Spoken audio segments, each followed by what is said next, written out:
யார் பிள்ளைகள் ஃபாலோ பண்ணுறாங்க? அம்மாவை தான் ஃபாலோ பண்ணுறாங்க.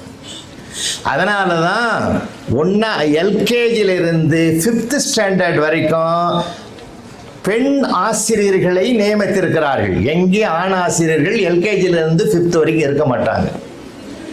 நான் ஜனாதிபதி மேதக அப்துல் கலாம் இடத்துல அவார்டு வாங்கினது சொன்னாங்க, ரைட்டு தான். ஆனால் உலகத்திலேயே எல்லோருக்கும் அவார்டு கொடுக்கணும்னா எல்கேஜியிலிருந்து 5th வரைக்கும் பணியாற்றுகிற ஆசிரியர்கள் அத்தனை பேருக்கும் கொடுக்கணும்.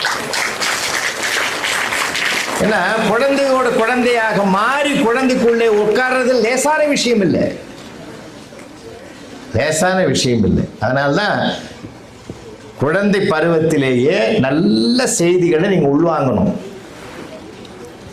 ஒரு விவசாயி கூட ஒவ்வொரு பயிருக்கும் நிலத்தை பண்படுத்துறான். அந்த நிலத்தை பண்படுத்தி அந்த பயிர் உருவாவதற்குரிய சிறப்பை உருவாக்குறான். அது மாதிரி நம்முடைய மனம் என்பது ஒரு நிலம் மாதிரி.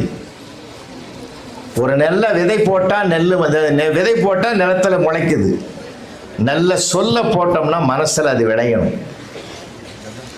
நிலம் பண்பட்டால் நெல் விளையும், மனம் பண்பட்டால் நல்ல சொல் விளையும். இன்னைக்கு இதெல்லாம் பிள்ளைகளுக்கு ரொம்ப தேவைப்படுதுன்றதுக்காக சொல்றேன்.